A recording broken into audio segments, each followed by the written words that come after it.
All right, thanks for being here, Tim. Awesome, thank you. Thanks for having me. Appreciate it. I don't do a ton of these. I feel like it's been like 10, 15 years since I was on the circuit doing these, like Bobby Fischer a little bit right now. So. All right, well then the bar is high for us to make quite an impression. Yeah. So that we get you back on the circuit again. Yes. All right. Well, here's how I'd like to start out. You were an undergrad at Cornell, going back about 30 years now, right?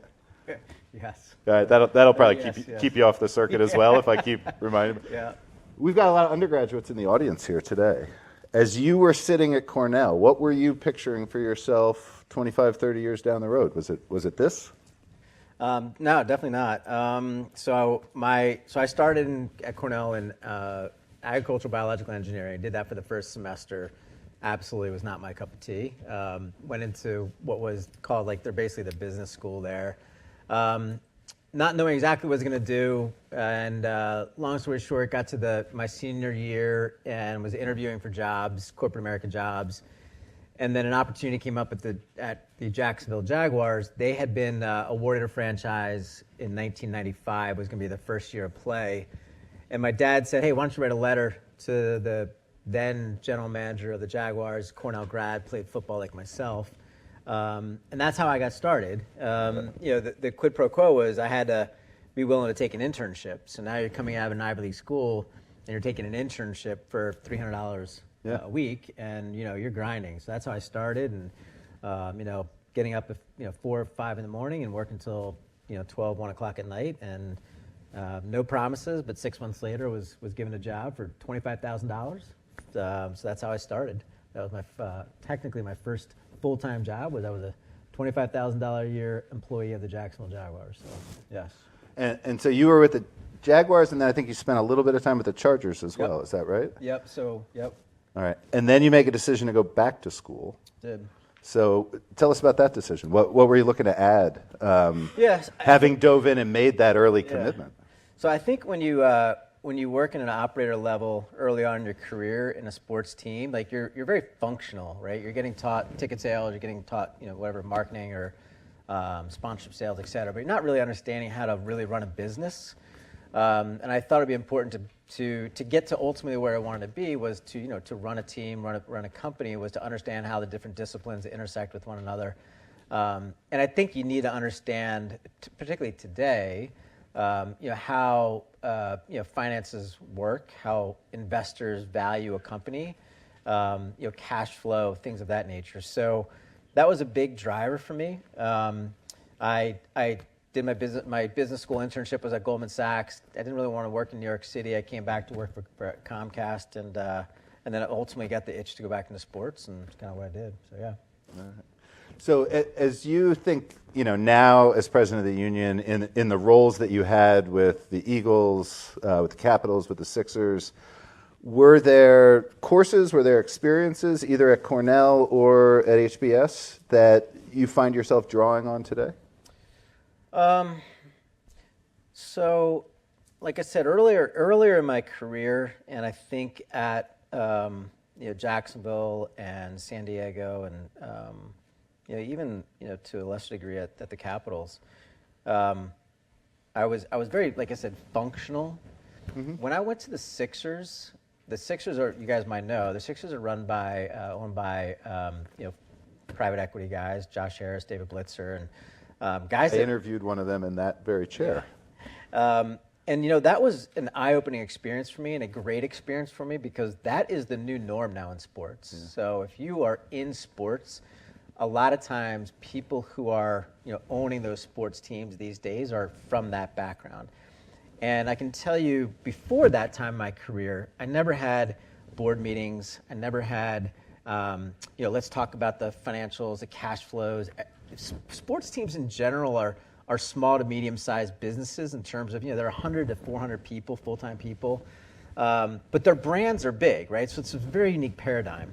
But for the most part, I think when people from outside the sports world come into the sports world, they're a little bit surprised of, maybe the lack of resources, sometimes maybe the lack of framework, sophistication that you might have at working at a bigger company. They're also surprised by how much we do with how little we have. Mm-hmm. But to come back to it, so Sixers really, and now at the Union, and again, I think this is the new norm. So many of these owners, they come from a private equity, VC, finance, investment banking background. And I can tell you, like our board meetings now, they're 8 hours long, and they're just like being in a private equity company. Like you better know your numbers. Like I need to know my numbers, and guess what? They know the numbers better than I do, right? They're really, really smart. They're really, really good. There's no faking them. So I think nowadays the skill set to be in my shoes is you need to be able to generate revenue. Yeah. And you need to be able to have good vision, good strategy, good ideas around how do you generate revenue. But you need to be able to go into that boardroom with people who know numbers really, really well. And that, to me, is probably the biggest shift that has occurred in team-based sports. That's super interesting. I know you think a lot about brand, right? You've been chief marketing officer at the Eagles. A lot of your work with the Union is building a brand. So what does brand mean in professional sports, especially with this quant focus that you're talking about from ownership? Yeah, look, I think at the end of the day, it's kind of like, how do you create demand for your product? That's what we're trying to do. That's what Starbucks is trying to do. That's what everybody's trying to do is like, how do you create demand for that product? And for the Union, like we're in a battle. Like we are in a town that's a 4-for-4 town. We want it to be a 5-for-5 town, right? We want everybody here to root for the Flyers, Sixers, Phillies, Eagles, and us. And so how do we elevate our brand to the average sports fan that grew up? It's got generations of people that came before them that put their kids in green and on a Sunday and cheer for the Eagles. And so how do we create that demand for a sport that in the United States is still a little bit young? And so ultimately, that's, I think at some level, is probably the biggest challenge for the MLS right now. Yeah. A lot of people will talk about, are we investing enough in players? I actually think we need to figure out more from a marketing standpoint and how we position ourselves from a marketing standpoint to grow the league. But we can talk about more of that. So and it's 2016 you took over as president. What was your assessment as you came in? Like, what did you like? Where did you want to make investments? What was the analysis that you'd conducted? I thought soccer, the recipe, the ingredients for soccer was finally right in the United States. The ubiquity of the sport on TV, the ubiquity of the sport on digital apps, being able to go on YouTube, how do you do a Maradona?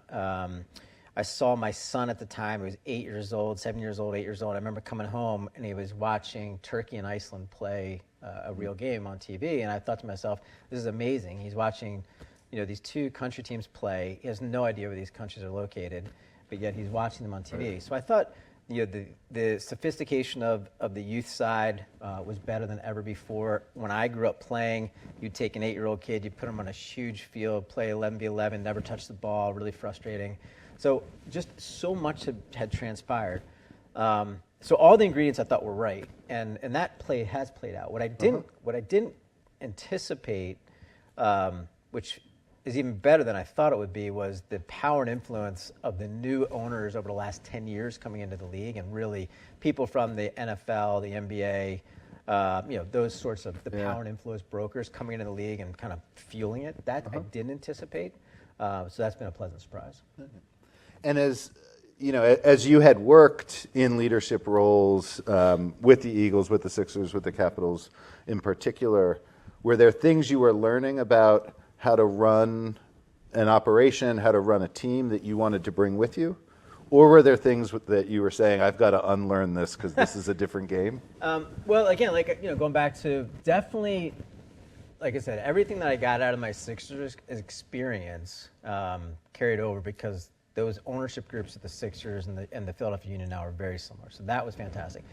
The reality is working in the MLS requires a slightly different mindset. And what I mean by that is a much more entrepreneurial mindset. It's hard to do what we do at the Philadelphia Union, quite frankly, in the MLS. It's hard. I compare it to the Eagles. If you're in PR at the Eagles, you're going to put a press release out through an email that's going to go out to whatever X number of people. You're going to push a button, and you're going to say there's a press conference at 2 o'clock, and you're going to have 20 people that show up. At the Union, we are going to call 20 people to show up, to get 5 to show up, right? And by the way, that's what 99% of working in corporate America is like. So I always tell people, like, if you want to learn stuff, we will teach you so much more that's applicable to the rest of society than going into an NFL world. I remember when I was working at the Eagles, I went from the Eagles, my first time, to the Washington Capitals. I was this chief marketing officer at the Capitals, and when I got there, we had like 10,000 people showing up for games. And a year into it, it ended up being an awesome time. Alex Ovechkin, and sold the place out, blah blah blah. But a year into it, I was sitting having lunch with a guy who worked with me, and I said, hey, how do you think I'm doing? I'm a year into my job. How am I doing? Stuff like that. And he's like, yeah, people think you're doing great. Really like you, blah blah blah. But you don't know how to sell tickets. And I was like, what do you mean I don't know how to sell tickets? Like, I just came from the Eagles. Like, we're sold out. It's like, what do you mean? He's like, exactly. You don't know how to sell tickets. And he was right. Yeah. He was 100% right. Yeah. I didn't. When you have 41 home matches or games, and you've got inventory that you got to sell it. You got to figure out so much more than the Eagles do by simply saying, okay, this year it's going to be a 3% increase, 4%, whatever it is. Send the invoices out. You have until Friday to get back to us, or else we go to the next person. That's not selling tickets. Right. That's not selling tickets. And I remember I came back to the Eagles after that, and I had this conversation with somebody at the Eagles, and I said, guys, you don't know how to sell tickets. And he was mad at me. He was mad at me. He's like, what are you talking about? I was like, no. I sat in your shoes. I know what you think, but like, no, you don't know how to sell tickets. So, so I think sometimes going to an MLS environment, you're going to learn so much more because you're going to work at it. And I do think, again, if you're a startup company, if you're some general B2C company, like it's more in line with what you have to do with those companies. So I have learned a tremendous amount just by being in this role. Well, and I hear entrepreneurial, and I think to myself, all right, you're doing a little bit of everything then, right? There's a generalist kind of quality to that. Do you have a typical day as a president? So at the union, when I got there, 10 years ago to now, we're a little bit bigger. So we now have a first team, a second team. We have 9 academy teams. We have real estate, mixed-use development. We're always kind of buying land, trying to develop it, trying to transition Chester. So my day is, going between all of those entities and the various people who, might run those different entities or different departments of those entities. Thinking, 1 minute we're talking about stadium naming rights deals or who our kid sponsor is or sponsorship or ticketing, whatever. Next time we're in a meeting with the league talking about World Cup and how are we going to take everybody who's coming here for the World Cup and how are we getting soccer fans from them, to maybe talking to a senator or a House of Representatives about how do we fund things in Chester for development. So it's you're balancing a lot. As you get, I think, broader, and this isn't just for me. I think anybody who's got a broader set of areas of underneath them, you can't micromanage everything as much. You have to have really good people and delegate and trust them. So I want to ask you about building teams then, right? Because a lot of what you do is think about the team you put on the field. You think about the team that you have in the office. Are there qualities, are there principles that you're really focused on as you think about how to build any kind of team? Yeah. It's funny. I remember many, many moons ago, Joe Banner was the president of the Philadelphia Eagles and had a meeting like this with the whole staff, and he sat here and I still remember this day, he said, at the end of the day, at the Eagles, he's like, there's really nothing that differentiates the Philadelphia Eagles from the Buffalo Bills, the Washington Redskins, Commanders, whoever. Like, really, there's not a KFC, secret recipe. The only thing that really differentiates us is what's in our minds. And I really do believe that in sports, like, that's really what's kind of separates us. So from a team standpoint, I want to find people that understand what it looks like to work hard. Now that sounds really simple. I truly believe today the concept of hard work is a differentiator. It's a simple differentiator. Most people won't do it. It takes time, energy, resources. It takes hard work to be successful. And honestly, guys, all of you, there's probably 25% of the people sitting in this room who will actually do it. That you'll have the courage, the fortitude, the perseverance, the grit to do it. Because for most of you, and quite frankly, it happens a lot of times, like people want to come in at 9 and they want to leave at 5 and that's it.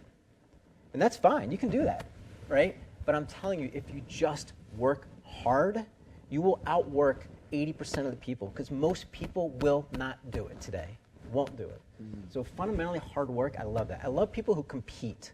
When you come to work in business, it's competition. So therefore, I love to hire athletes, because athletes know how to compete, right? Don't mistake, like, you go to work, I want people who, when they come to my office every day, they want to sell, out-compete the rest of the MLS.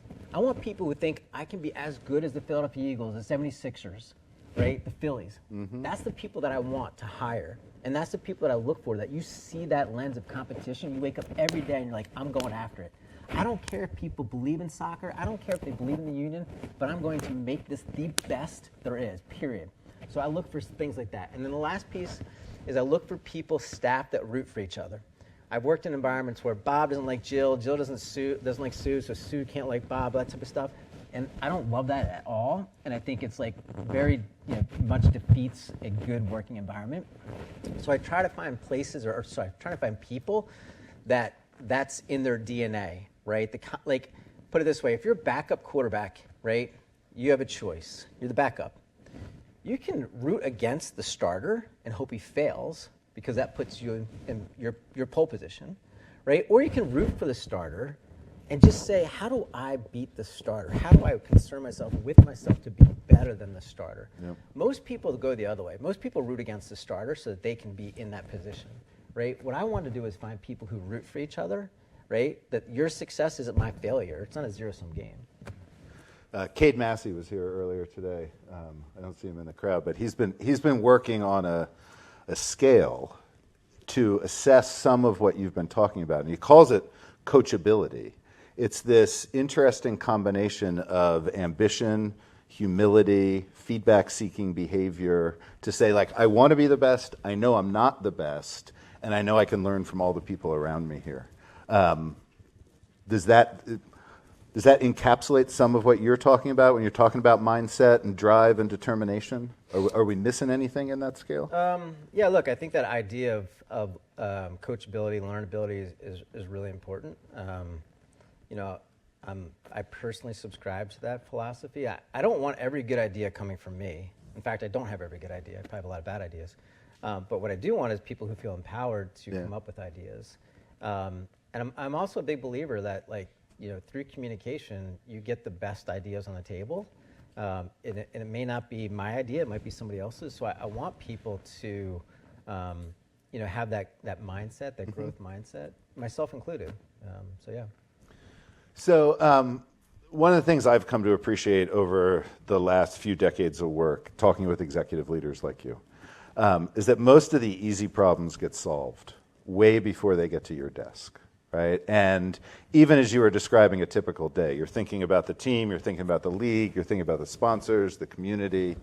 Do you have any recent examples of thorny problems that have come across your desk? And how do you approach solving them?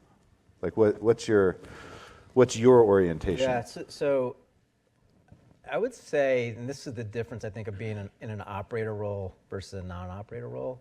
A lot of the problems that do come across my desk are I wish they were all just simply, hey, how do we make ticket sales better? How do we make sponsorships better?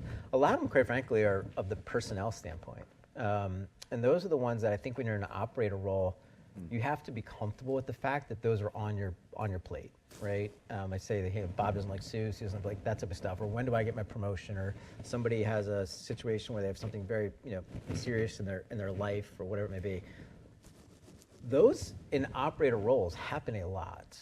Probably a large portion of my day is spent dealing with stuff of that nature. It's not always just academic, intellectual, et cetera. There's the softer piece of this of like, hey, how do I motivate people? How do I have people that like each other, root for each other? How do I handle a situation where this person wants to be promoted? If they don't, what happens? Like, there's a lot of that goes into, I think, being a leader of an operator company. Yeah. I mentioned earlier, like, my roommate from business school, when I was going into an operator role coming out of business school, he went into hedge fund management, and his statement to me is like, I don't want to deal with all that. I don't want to deal with all the stuff that you're going to have to deal with of, all the craziness of, he's like, I just want to make bets on you people, right? So his mindset was very, very different. And he probably sleeps easier at night sometimes, right? Yeah, he got out of hedge fund management. So. Okay, all right. All right. I've got a couple more questions for Tim, but we are going to open this up to the audience, so I want to signal that to all of you so you have a chance to think about your questions here. So there's a couple investments that the union have made that I'd love you to talk more about. First one would be the Union Academy and the commitment to internal development. What role does that play in the strategy?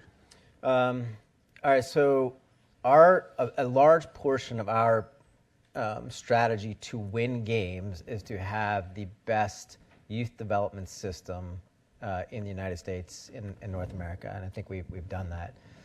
So we over-index to investing into kids, 8 years of age to 18 years of age.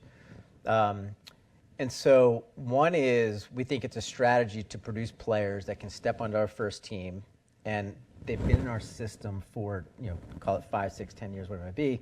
So they understand our system very, very well. They understand our nomenclature. They understand what the coaches say X. They know what it means.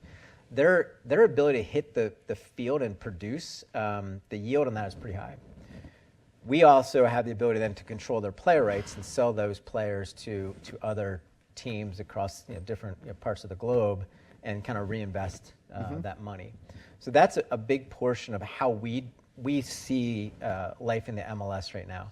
We're probably one of the few who view it that way.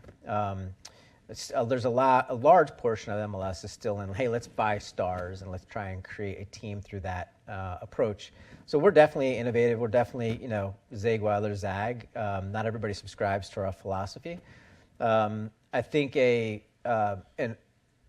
offshoot byproduct would be, I'm a firm believer that for soccer to take that next catapult type growth in the United States, we need Team USA, U.S. men's national team, to be a top 5 team, perennial top 5 team. When that happens, the media covers it. Kids wear the jerseys, right? Kids want to then participate in the sport. Kids want to root for your team in the sense of the union. So I think that's where we need to get to, and I think the way for us to get to that is we have to have a development system that gets kids to that point. So we're subscribers to that philosophy. Not everybody in the MLS is a subscriber to that philosophy.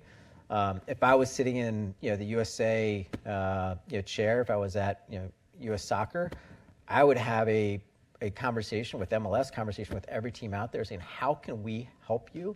We need to produce a top 5 U.S. men's national team every year. What do you guys need? Tell us what it will take. How do we find the best athletes in the United States? Right now we have a lot of athletes in the United States don't play soccer. Like some of the best athletes in the United States won't play soccer. They might play baseball, basketball, football. How do we get them to play soccer? We've got to solve for that. We need better athletes at the start, the inputs. Yeah. We're doing a better job of developing players. I think we're getting pretty good at that. And I've said this to you, in general, I don't care if you're talking soccer, football, baseball, basketball, development-wise, coaching-wise, a coach can take a B and make them a B+. You can take a B+ and make them an A-. Very rarely do you take a C and make them an A, right? Same thing from your perspective or an academic perspective. If you have a student that comes in, they're a C student, you might be able to get them to be a B, but it's hard to make them be an A+ student. So we need really good inputs into the model, and so we got to figure out, is that part of what's holding us back from a U.S. standpoint?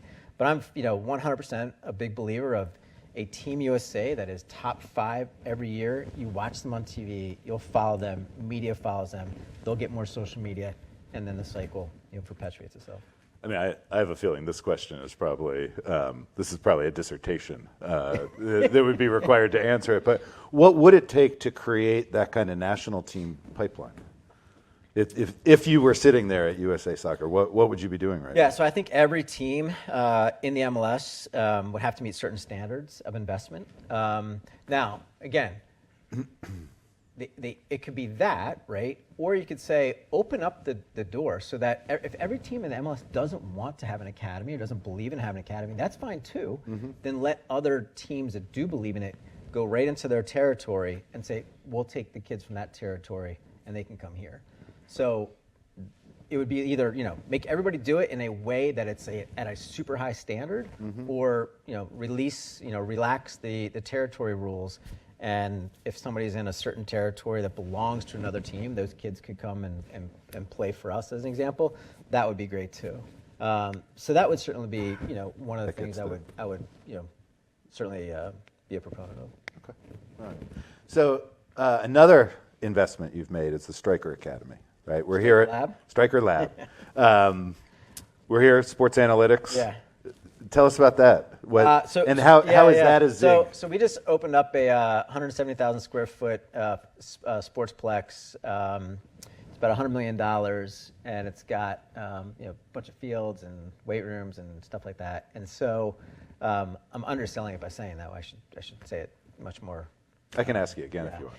But part of it is this concept of a Stryker Lab, and it's an indoor space, probably about the size of this room, turf room, and it came out of, if anybody's familiar with what Wake Forest did in the pitching lab. So we watched what they did, saw what they did, and if you haven't looked at it, it's basically using a lot of camera technology, computer technology, being able to look at physics, biomechanics of a pitcher, and how do you pitch the ball better, faster.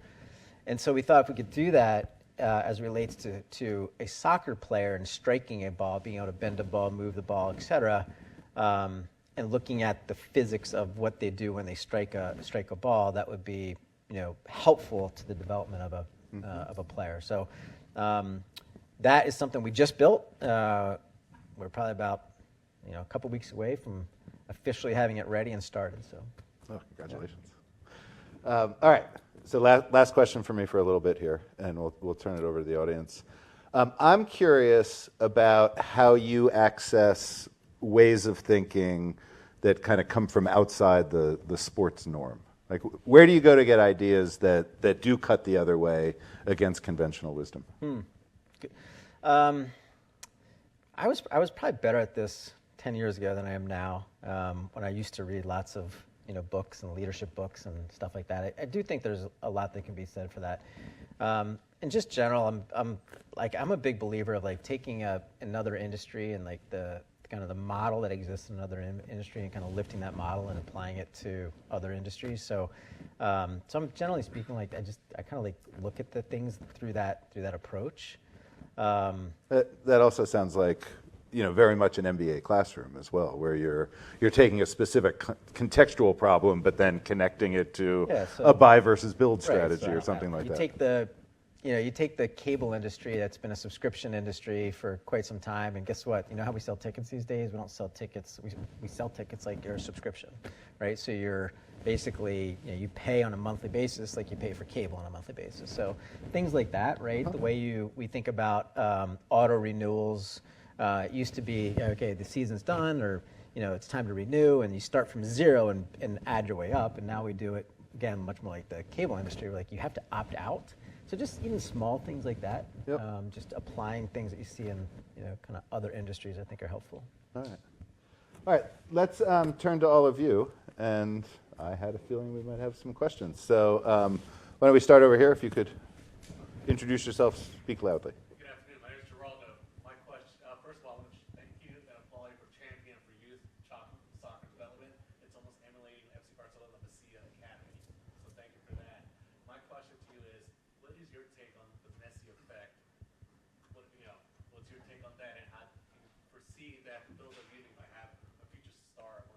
Yeah.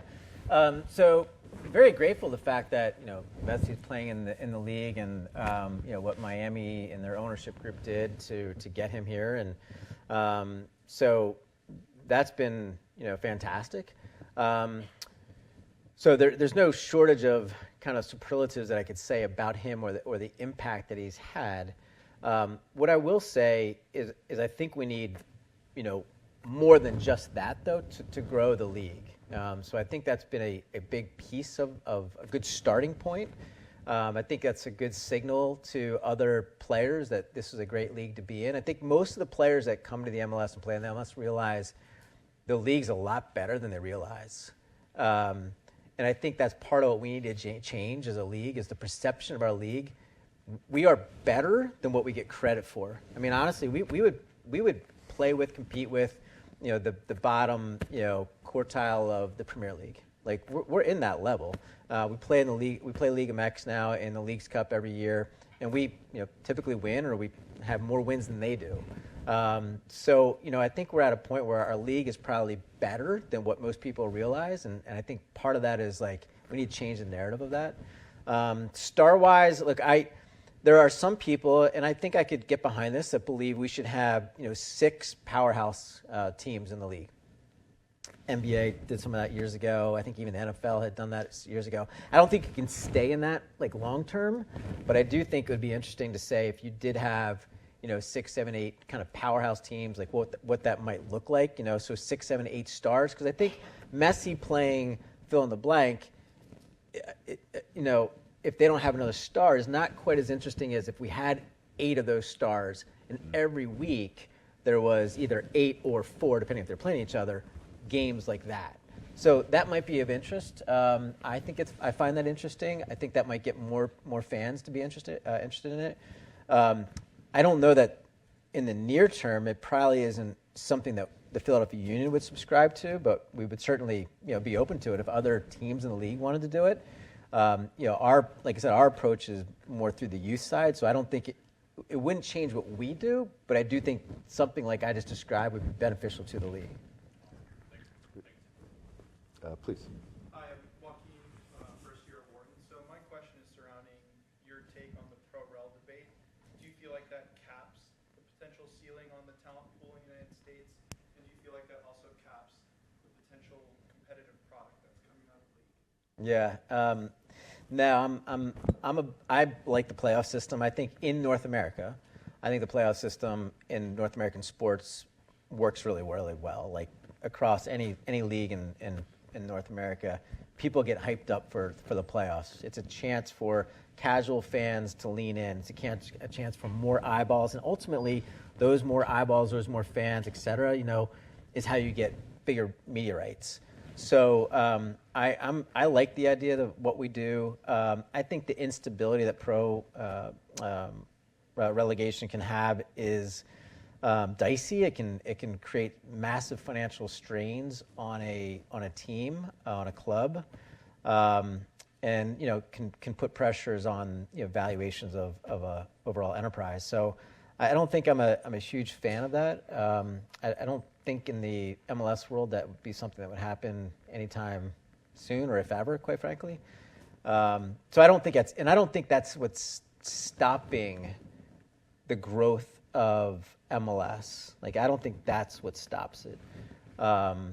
There's other things that I think we can do as a league to change, and we can certainly talk about those. But I don't think that's the factor. Got it. Please. Thank you for your time, first things first. One of the reasons that we're seeing talent develop so well as it does, exposure to European competition, much like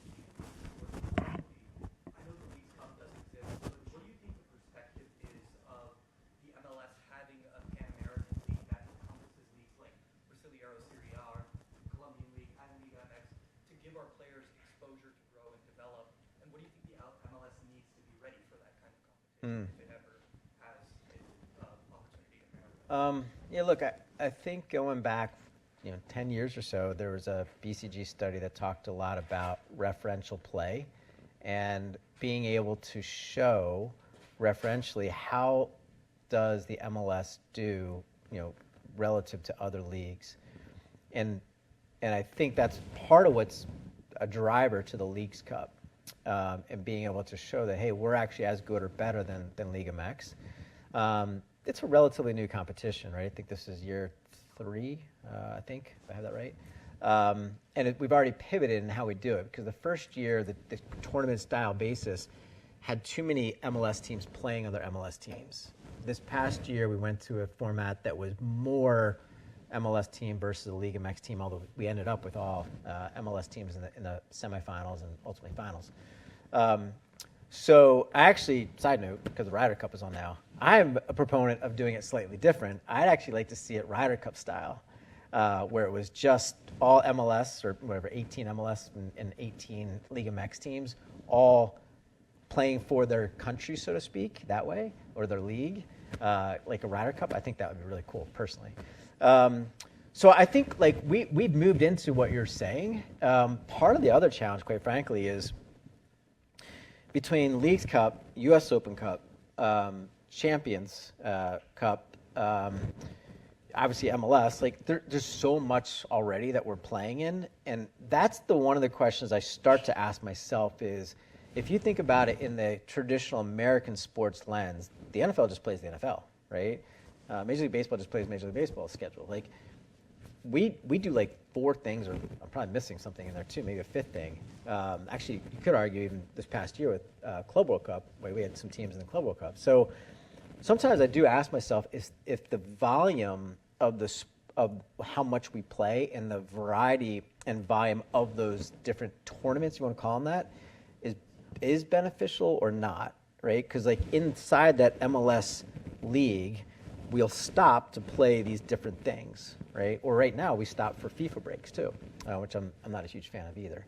So it's a long answer to, we are trying to get to that, because I do think showing other people, particularly globally, that we're a good league or a great league is important. Just don't know that there's many more days left in the schedule that we can do more of that.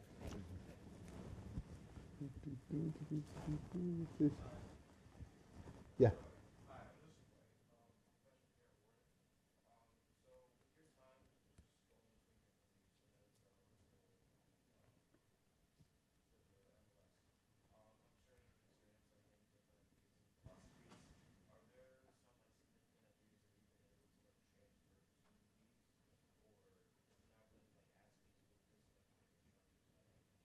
That's a good question. The reality is, when you work on if you're like the president team and you're dealing with the business side in particular, it's all the same stuff, right? Like there's nuances to it. Don't get me wrong, but the revenue streams, sponsorship, ticket sales, media rights, concessions, merchandise, et cetera. Like that's the same at every sports team there is, sports league there is. The number of zeros behind it might change, and how easy it is to maximize those dollars might change. The culture around each sport might be different. But the reality is, I think if you're in the business side of sports, you can go between each league relatively easily.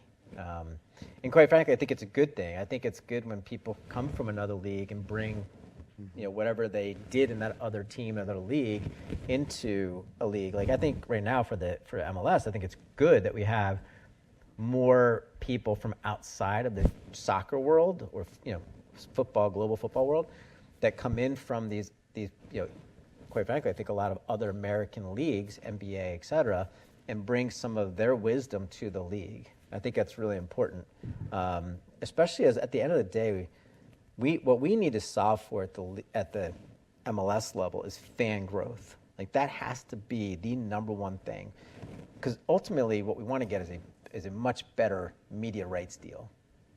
To get a much better media rights deal, you need more eyeballs. To get more eyeballs, you need more fans, right? So at the end of the day, the problem that we're really solving for is fan growth. How do we double, triple, quadruple, et cetera, fan growth? And that's what we need to be solving. Fundamentally, I'm going to go off on a tangent for a second.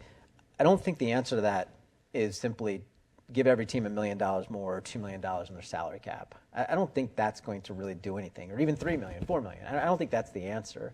I think we have to go back to ask fans of sports that are maybe not soccer fans. Why are you an Eagles fan and not an MLS fan? Why are you a Phillies fan or an NBA fan? And start to understand, what are the drivers for them, or what holds them back from being a Philadelphia Union fan? Is it something about the sport? Is it something about this is already a crowded marketplace? Is it something about lack of representation around civic pride that we represent? What is it that holds in our case, a Philadelphia fan from becoming a Philadelphia Union fan? Personally, I'd say, I've heard this from a lot of people, and if I was commissioner, I would make the sport such that it's faster pace and more scoring. I know people say, well, of course, like they've tried that, but like I think there's ways that we could look at that and like how would you allow more scoring? Like for me, it's tough. Like you go to a game and I remember sitting with somebody and it was a 1-0 game or a 0-0 game. And it was their first time there, and so to a purist, a soccer purist, you might be like, that was a great game, right? But to attracting more fans, if you're kind of like, hey, I'm trialing this sport and it's a 0-0, 1-0 game, that can be a little tricky for somebody to sit through. So I fundamentally believe we need to increase scoring, and I think we could figure out ways. Like my daughter plays field hockey. It's a total like side note, but she plays field hockey. And when you take a corner in field hockey, you can only put so many defenders around the circle, right? The rest of them have to come back to midfield. So I actually wonder, like, if you did that with a corner kick, right, and you could only put so many people in the box, like, would that create more scoring, right? Now, again, as a soccer purist, what I just said is blasphemous, right? Total blasphemous, right? I get it, right? I totally get it. But at the end of the day, it's about growth of the sport. I'm not saying that is the answer, what I just said, the explicit, direct answer, as much as I'm saying we need to find ways to do that. And we should be thinking about how do we create more scoring. Look, go back 30 years in the NFL and look at the scores were in the NFL and look what they are today. And look at what the penalties are in place on the defensive side, right? If you're a defensive player, the things you can't do that you could do 30 years ago. Ultimately, scoring is much more prolific in the NFL, and that's what people want to watch. That's what they celebrate. You celebrate goals, you celebrate touchdowns, right? We need to figure out how you do that. I also believe, like, again, this is, opinion of one. I don't like when there's a foul called, whether it be a stoppage of play, a yellow card. I'd let them play much more than we let them play. It would be a tougher, rougher sport than what is currently called today. That's not to say the sport isn't tough or rough. The way the sport gets called with what I call soft fouls, I can't stand. And I wouldn't have that. And I would say, don't call those. Like, play it hard, play it tough. Don't call everything like that. Make this a sport that your American football person goes, wow, check this out. Your basketball player says, wow, or basketball fan, baseball fan says, wow, check this out. Your hockey fan says, wow, right, check this out. Right? I don't like when people, get, hit and they're writhing on the ground for a long time. Like that's not good. And that's not your hockey fan, right? You got a guy who gets cut in the fingers halfway off and he's skating around. So like, I think there's things that we can do, and I love the direction that we're on, the trajectory that we're on. I love it, and the leadership that we have is amazing. And I think overall, like if this is a stock, I'd be buying the stock, right? Like. This sport is going to grow in the United States, and with the World Cup coming, I think there's a lot of people who do believe that this is another opportunity. And I can tell you, the people at the league, the teams, they're smart, they're bright, they're working every day to make this sport grow. And I do really believe that, again, as an investor in something, I'd be buying the MLS. All right, we're gonna take one more. Get you in the middle there. Yep. You talked about making the top 5 country eventually. To do that would demand a lot of talent, especially from Americans. Considering a heavy majority of American talent spread out to Europe and decide to go their career paths. Yep. How do you think the MLS can maintain the American talent to stay in Yeah, the US totally. being a top team? Yeah. Awesome question, right? Again, these are my thoughts, my views, and they may not be what everybody believes. But what I hope happens is some of those top talents go, I'm not going to Europe. I'm staying here. I'm Captain America. I want to be here. I want to make the U.S. amazing.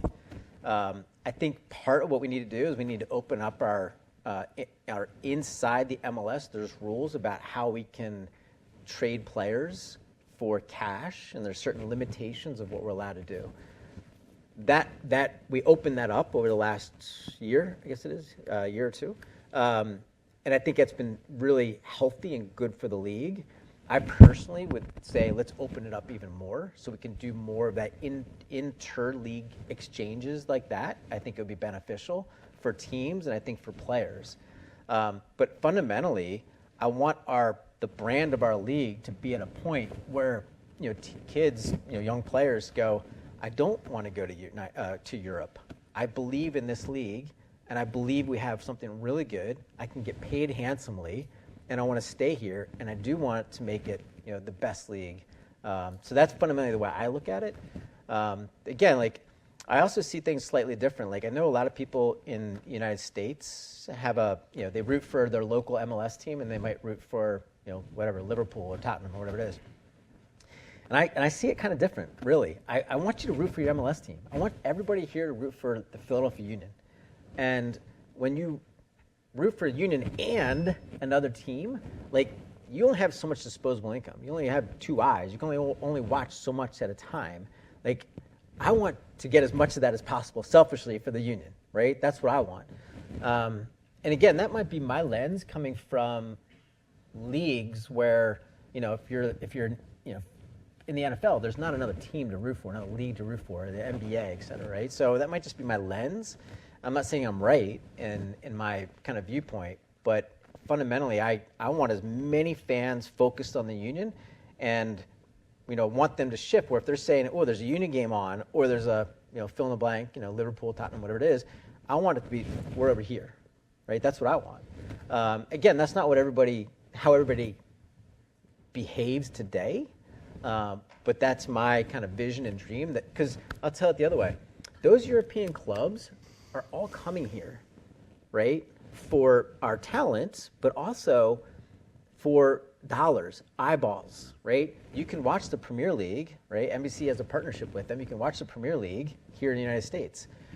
There's a gentleman that used to work for me who just went to work for Arsenal to sell sponsorship here in the United States, right? So those European clubs are coming here and saying, hey, this is great, beachhead here to come in the United States for eyeballs, share a wallet, share a mind, et cetera. So that is happening, right? So we need to make sure the Philadelphia Union and the MLS are accelerating our brand and our perception so that we retain those fans and grow more of them. Again, that's my lens, and I'm not saying it's shared with everybody. That's my perspective. Will you join me in saying thank you to Tim McDermott?